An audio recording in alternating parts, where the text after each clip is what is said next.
Bonsoir à tous et bienvenue sur le plateau d'Un cœur qui écoute, votre émission de spiritualité. Aujourd'hui, nous avons la joie de recevoir Xavier Goulard. Bonjour Xavier. Bonjour Cyril. Alors Xavier Goulard, votre nom nous dit un petit peu quelque chose ici. On a reçu sur ce plateau, il n'y a pas très longtemps, votre fille, prénom Marlène, Marlène Goulard. Voilà. Juste pour resituer pour les gens qui peut-être se disent il y a quelque chose. Alors aujourd'hui, vous venez non pas pour nous parler de votre fille, mais plutôt nous parler de votre livre qui s'appelle Requiem, Histoire d'une conversion spirituelle, paru aux éditions Artege, où bien vous nous racontez une vie un peu plus compliquée qu'on ne pourrait l'imaginer en vous voyant comme ça aujourd'hui, et où Dieu a heureusement été toujours un peu présent pour pas vous faire imploser, vous laisser imploser. Oui. Vous allez nous en parler dans un moment, mais juste avant, on va vous écouter nous interpréter, je crois, la seule chanson de cette composition, de ce Requiem. On en reparle juste après. On vous dit qu'on vous aime comme il faut, que votre vie elle-même ne tient qu'au sacrifice. On vous sépare du monde, on se sépare de soi. On vous dit qu'on vous aime comme il faut.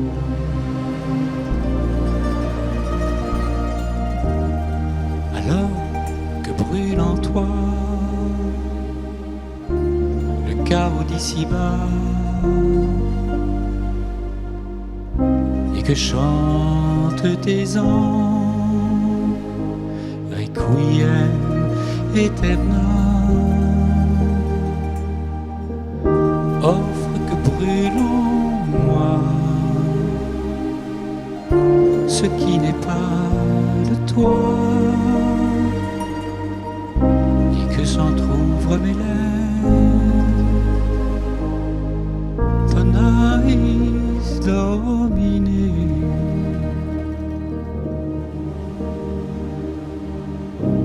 Puis un jour de pardon, vive flamme d'amour, les ombres se dérobent, la violence s'échappe du souffle qui emporte la craie blanche de ce cercle que l'on croyait tracé d'une encre indélébile.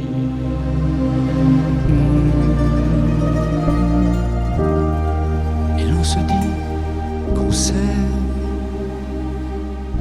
comme il aurait fallu. Et l'on se dit qu'ils aiment comme il l'avait promis. Et l'on se dit qu'on s'aime comme il aurait fallu. Ainsi chantent les anges, Requiem aeternam.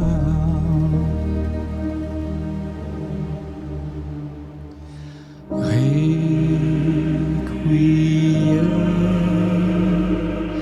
aeternam,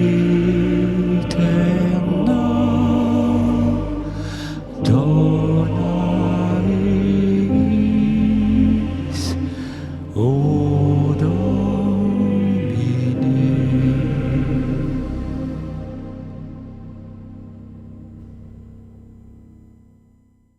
Eh bien, c'est émouvant.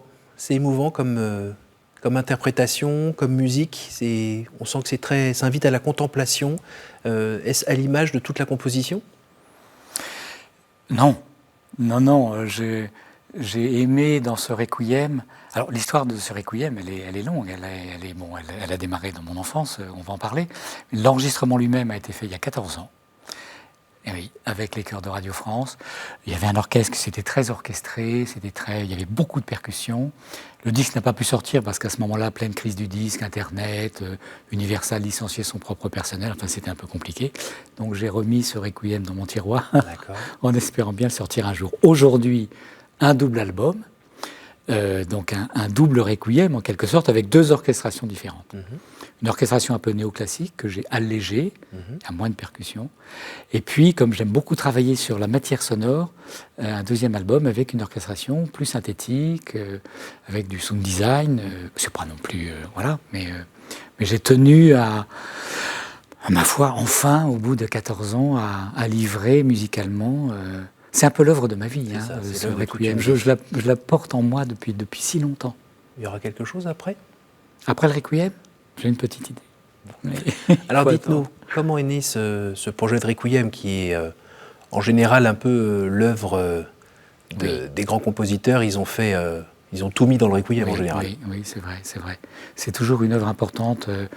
Il y a d'ailleurs des mélomanes qui sont fans des requiem parce qu'ils sont souvent porteurs de quelque chose de plus, d'un peu mystérieux, d'une spiritualité sûrement, et d'une intériorité. C'est le rapport entre la vie et la mort. Oui. Voilà. Oui, on sent qu'on touche un peu du pied des fossés ou bien de la lumière. Exactement. Oui, exactement. J'ai tenu d'ailleurs à ce que ce requiem parle des deux. On a des cœurs d'hommes à des moments qui sont très graves et on va vers la lumière toujours. C'est plus une messe des vivants d'ailleurs qu'une messe des morts. La Genèse, ma foi, la Genèse, c'est un soir d'une violence inouïe. Étant enfant, j'avais 13 ans. Ce soir-là où j'ai cru que cette violence irait jusqu'à me tuer. Il faut dire les choses comme elles sont.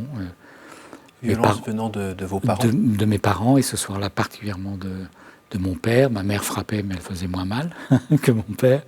Mon père lui faisait vraiment très mal, et j'ai reçu un meuble sur le visage.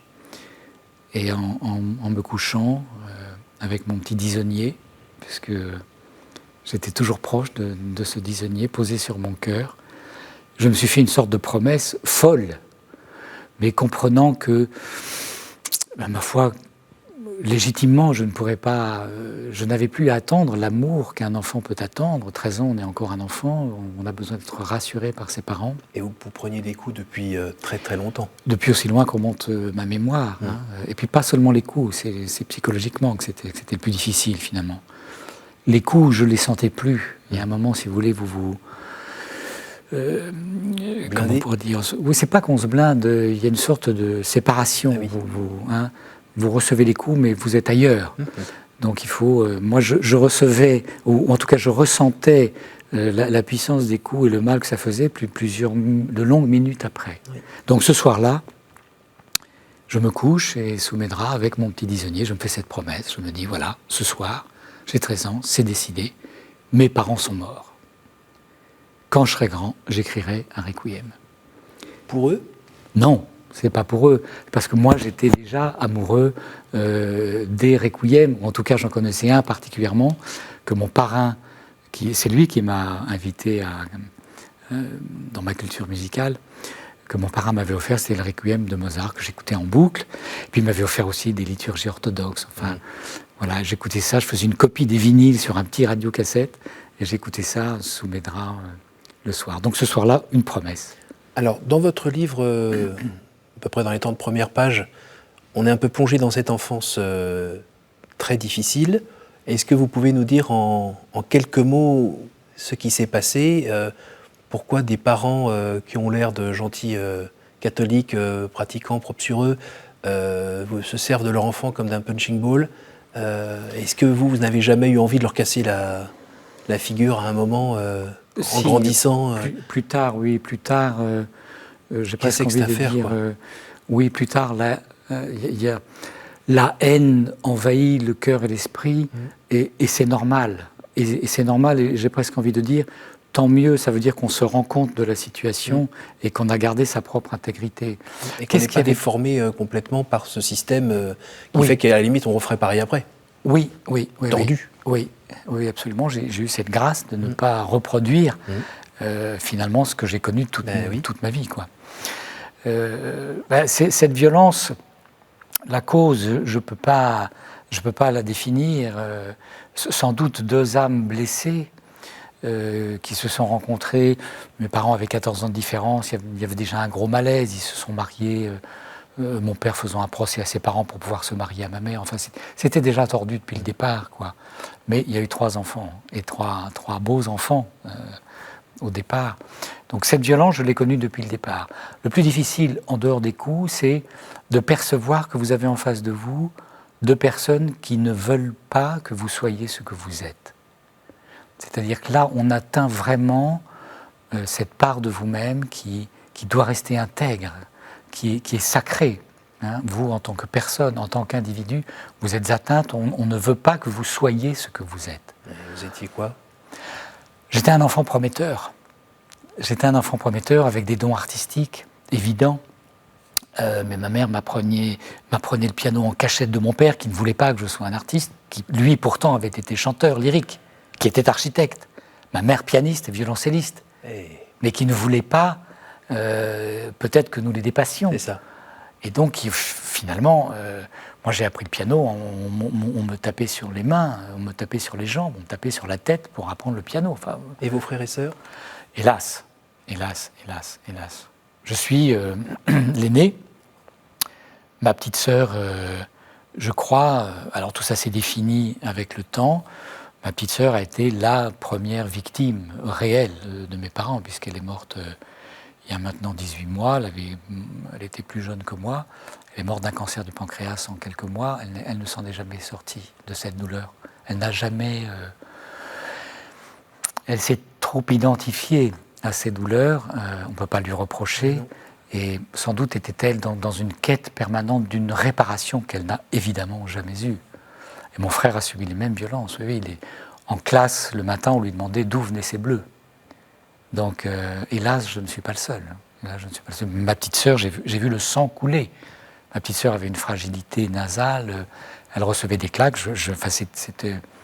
La description que je pourrais en faire est assez terrifiante. Alors, parmi les conséquences de ce qu'on appelle aujourd'hui maltraitance, oui. Vous aviez toujours un peu de temps après une crise un peu physique, de réaction assez forte qui vous faisait très mal. D'ailleurs, c'était comme des secousses sismiques. Hein. Apparemment, il y en avait une, puis éventuellement une deuxième, et ça faisait très mal. Et ça vous a poursuivi de nombreuses années.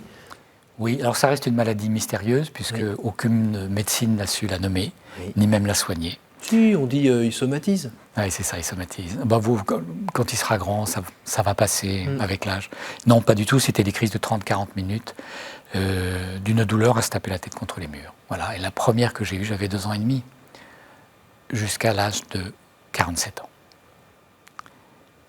Qu'est-ce qui s'est passé à l'âge de 47 ans? Ça s'est passé à l'âge de 47 ans par la grâce du Christ. J'ai reçu le sacrement de guérison. Oui. Alors le Christ, j'ai eu la chance, la grâce que dès l'enfance il me touche. C'est-à-dire que dans ma chambre, où je n'ai jamais été frappé, jamais maltraité, je savais que Jésus était là. Je l'appelais mon Seigneur à moi, et je me savais aimé. Donc j'ai reçu depuis le départ une grâce extraordinaire. Peut-être je ne serais pas là pour vous en parler si il ne s'était pas penché sur moi depuis le départ. Donc le Christ, je l'ai depuis l'enfance. Alors évidemment, j'ai pris des chemins de traverse. Quand vous êtes malade, vous essayez de vous guérir par tous les moyens. Hein, donc vous utilisez toutes les médecines, jusqu'aux charlatans. Évidemment, vous tombez sur des gens qui ne sont pas forcément honnêtes. Un petit tour en Inde, un petit tour en Inde. Les rebouteux. Un petit tour chez les rebouteux. Et ça marchait un petit peu? Ça marchait pas, mais ça me donnait de l'espérance, pas de l'espérance, de l'espoir. L'espoir de guérir. Chacun me promettait, oui, ne vous inquiétez pas, on va s'occuper de vous. Oui, alors c'était des petits soins tout de même, hein, parce que je suis tombé sur des gens très bienveillants. Une acupunctrice qui vraiment a pris à cœur de m'aider pendant plusieurs années. C'est parce qu'elle m'a aidé avec sa propre foi, avec sa propre conviction, que c'était un soin. L'amour de ma femme a pesé très très lourd, si je puis dire. Mon épouse est la seule qui m'a vu en état de crise, qui n'a jamais été inquiète, qui priait pendant mes crises, donc qui a accueilli mon corps dans cet état de souffrance. Donc ça a pesé très très lourd. C'était déjà le début d'une guérison. Un état de souffrance qui pouvait vous donner, vous, à un moment, l'envie d'arrêter tout ça ou pas? Bien sûr, bien sûr. Mais il y avait cette histoire de souffrance psychologique qui accompagnait ces crises et qui avait un paradoxe. C'est-à-dire que ces crises étaient accompagnées de la certitude que la douleur ne s'arrêterait pas, que la douleur était éternelle. Ça, j'étais à un cheveu de la folie. Hein. Parfois, je tombais dans les pommes. Enfin, mais comme j'avais la foi, je me disais, inutile de franchir le pas, puisqu'elle est éternelle, je la retrouverai de l'autre côté. Donc, il y avait une sorte de montage mental qui faisait que, voilà. Alors, le sacrement des malades, à 47 ans, ça fait marche-arrêt pour ces crises? Alors, ça a été très spectaculaire, c'est-à-dire que non seulement Dieu m'a guéri, mais en plus, il m'a, j'allais dire, obligé à quelque chose. Après le sacrement des malades, j'ai eu une crise d'une grande violence. Et j'ai fait quelque chose, moi, pendant cette crise, qui était différent de toutes les autres. Je suppliais depuis l'enfance, Seigneur, sauve-moi, Marie, sauve-moi, guérissez-moi. Oui. Mais ce jour-là, j'ai fait quelque chose de différent. Ce jour-là, je me suis adressé à lui et je lui ai dit, Dieu, si c'est ça que tu veux, qu'il en soit ainsi. La douleur s'est arrêtée instantanément. On va dire que c'est le Saint-Esprit qui a prié en vous pour dire un truc pareil. Exactement. Je ne pouvais pas, moi, humainement, dire c'est un petit peu rude. Après toutes ces années, ça, voilà. En tout cas, mon cœur s'est ouvert à cet abandon total. C'est pas pour rien d'ailleurs que ma prière préférée, c'est celle de Charles de Foucault. Je m'abandonne à toi, Père. Qu'est-ce que je peux faire d'autre? Tu m'as pas guéri jusque-là. Je m'offre à toi dans ce que je suis. Super. J'ai guéri, oui. Donc tout va bien. Alors vous n'êtes pas tout seul, hein. Vous avez apparemment la famille carmélitaine. Alors je ne sais pas qui a séduit qui là. Alors ça, c'est venu petit à petit. En réalité, avec mon épouse, on a fait un passage dans les fraternités monastiques de Jérusalem. Oui. Voilà. Oh, la musique, ça allait bien là-bas. Hein. Oui, c'était merveilleux. Oui, justement, on était près des liturgies orthodoxes. Il y a des musiques d'ailleurs qui sont issues, qui ont été arrangées par le père Bouze. Donc, on était très bien, très, très heureux, près des monémoniales. Puis il y avait une petite librairie derrière, la librairie qui est tenue par les sœurs. Et un jour, je demande un livre sur l'oraison. Et on me donne un livre sur l'oraison, un livre de Wilfrid Stinnison. Et puis mon épouse, la même chose, il y a une religieuse qui la connaissait bien, qui lui dit « Tiens, il y a quelque chose qui devrait te plaire », et qui lui donne la vie de Thérèse d'Avila. Et puis on fouille un peu, et puis on va chez Thérèse, la petite Thérèse, et puis chez Élisabeth de la Trinité. Et moi, je suis très attiré par Jean de la Croix, jusqu'au moment où on s'aperçoit que tous les saints qu'on lit, font partie de la même famille. Font partie de la même famille, c'est la famille du Carmel.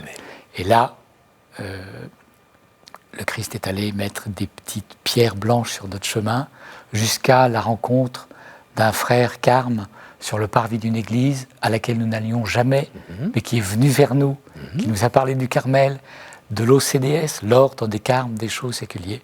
On s'est précipité sur Internet en rentrant à la maison et on s'est dit, mais tous ceux qu'on aime sont des carmes, des carmes. Qu'est-ce que vous retrouvez dans cette spiritualité ?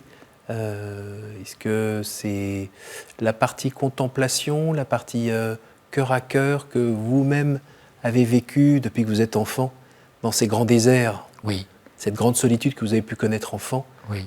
Avec ces petits moments de trésor, c'est ça? Oui, c'est exactement ça. Je vais employer un mot qui est un très gros mot qu'il ne faut pas employer, c'est le mot mystique. C'est-à-dire que sans doute, depuis l'enfance, le Christ étant venu à moi, je n'ai eu de cesse que de me rapprocher de lui et de me sentir dans son intimité, sous son manteau, sous son aile.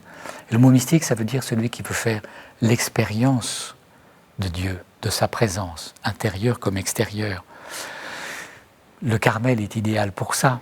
Hein, l'un des points le plus importants, il y a deux gros piliers, c'est l'oraison et la fraternité. J'avais besoin de la fraternité, oui, évidemment. Sûr. Hein, j'avais besoin de trouver une famille, je l'ai enfin trouvée. Et l'oraison, je pratiquais le silence depuis l'enfance, j'ai toujours beaucoup aimé le silence. Oui, en même temps, vous avez un peu de la musique qui avance dans votre tête un peu souvent, non? Oui, voilà. Alors il faut faire silence pour que la musique arrive. C'est vrai que toute ma carrière de compositeur, j'ai toujours fait silence avant de me mettre au travail. Alors si vous faites silence pour que la musique arrive, Dieu, il arrive à se placer où là-dedans?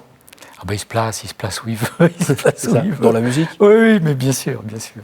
Donc juste concrètement, quand vous prenez un temps d'oraison, donc c'est pas l'oraison avec des textes? Non, c'est vraiment... C'est l'oraison devant... devant rien. Devant rien. Oh, si on a envie, on peut dans un coin dans le fond de votre chambre? Oui, j'ai toujours une petite icône pas loin, bien sûr. Là, vous arrivez à rester là? Oui. Et au bout de 5 minutes, vous n'êtes pas en train de penser à votre rendez-vous suivant? Si, bien sûr. Merci. Comme tout le monde. Merci. Mais bien sûr, bien sûr. Vous restez au sol, hein, on est d'accord? Mais bien sûr. Non. Donc personne ne m'a surpris. À chaque fois, vous êtes en train de repousser ces idées de choses à faire, de préoccupations et autres. Vous les repoussez, vous les accueillez? Comment vous faites? Il y a plusieurs attitudes. Tant qu'on peut les repousser, on dit non. Et puis, moi, j'aime beaucoup le nom de Jésus. Je suis très attaché au nom de Jésus. J'étais très intéressé par les orthodoxes à un moment donné. Donc, cette prière de Jésus. La prière du cœur. La prière du cœur, elle m'est chère et elle est presque automatique. Quand je sens que l'agitation est là, Seigneur Jésus, offre-moi ta lumière, prends pitié. Ça finit par chasser. Sinon, si ça arrive trop, on accueille. J'accueille pendant 3 minutes. Mais je fixe un temps. Pendant 3 minutes, ok, j'accueille mon rendez-vous d'après, la composition, j'accueille une mélodie, j'accueille un texte que j'ai envie d'écrire. Et vous l'écrivez? Non. Parfois je l'écris. Oui, oui parce qu'il ne faut pas... Voilà, parce qu'on rêve. C'est la vie aussi. Exactement. Et après, vous arrivez à revenir dedans? Et après, on revient dedans jusqu'à ce moment où on peut percevoir quelque chose d'indicible, qui est une paix du cœur, qui est une tranquillité. Et même les fois où il n'y a rien qui... Ah, mais c'est souvent qu'il n'y a rien qui... Comme vous dites. C'est très souvent. J'ai plutôt, pour être honnête, des oraisons sèches. Mais voyez-vous, il y a... 3 heures par jour, hein? Oui, c'est ça. Et non, mais au minimum 30 minutes, quand on est occupé. Il y a les oraisons pures, où on s'installe, et puis il y a l'oraison de vie. Hein, mon disonnier n'est jamais loin. J'ai un problème, quel qu'il soit, y compris un problème dans ma composition, un problème informatique. Seigneur Jésus, ça prend 3 secondes et demie. Mais c'est ça l'oraison de vie. C'est de se savoir accompagner. Vous me demandez qu'est-ce que la spiritualité au fond du Carmel. Depuis quelques jours, je me dis, ces saints du Carmel m'offrent à répétition, sans cesse, de me savoir voulu par Dieu, de me savoir aimé par Dieu. Et vous avez besoin encore de l'entendre? Mais bien sûr. Parce que cette plaie que vous avez eue enfant avec une hache qui tombait toujours au même endroit sur votre cœur, depuis tout petit, malgré la présence de Dieu auprès de vous, le sacrement des malades, les douleurs qui ont cessé, c'est toujours une plaie qui est quand même ouverte ou pas? Non, c'est pas une plaie ouverte. Il y a une cicatrice. D'accord. De temps en temps, de temps en temps, elle tire un peu. Sur un mot, sur une ambiance? Oui, c'est-à-dire que sans doute, ça m'a fait développer une hypersensibilité. Mais il y a une autre face de la pièce. L'autre face, c'est sans doute que j'ai une intuition, peut-être un peu plus que la moyenne, on va dire, une inspiration peut-être un peu plus, parce que forcément, je me disais, si vous voulez, que si ce monde-là vit ou me fait vivre ce chaos, de l'autre côté, il doit y avoir la lumière. Donc je me suis attaché à ça. Et moi, c'est cette lumière qui m'intéresse aujourd'hui. Donc si le chaos arrive, si un rappel arrive, Seigneur, maintenant il est à toi. Voilà. Et puis, je me suis beaucoup penché sur l'enfant que j'ai été. J'ai beaucoup pris soin de lui. Aujourd'hui, cet enfant, il est souriant. Il est vraiment souriant. On arrive à la fin de cette édition, oui. Et j'ai pas le droit à une deuxième émission. J'ai fait un double album, j'ai pas le droit à 2 émissions. Si, dans 3 ans. Dans 3 ans, ça fait beaucoup. Alors, je vais vous poser des questions. Je vais vous demander de me donner un chiffre entre 1 et 8. 7. 7. Quelle est la faute qui vous paraît la plus facile à pardonner? La vôtre.